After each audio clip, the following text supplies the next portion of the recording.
This is How Far 3 number 1. The thing you need to realize about these problems is that they're pretty complex problems. These things have many parts, and you have to know which parts go together. So let's look at this thing, right?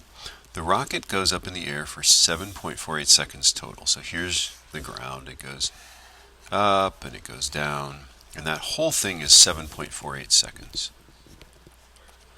Okay? It's going to leave with some positive velocity. It's going to hit with some negative velocity, right? And there's a few questions that we can solve if we go from here to here, okay?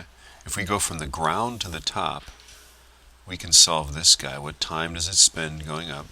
There's a trick to that. It's half the total time, right? We can also solve for the initial velocity, okay?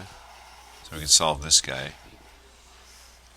We can't do this, but we can do how high it goes. So these guys go together. Those things are, how high it goes is going to be like this, right? We're going to have to figure out the x for that, right? Time going up, we just cut the time in half, and then initial velocity, we ought to be able to solve for that, right? Then it says final velocity. When we say final velocity, we're talking about this guy here, right? So we'll have to just do a little thinking about that, right?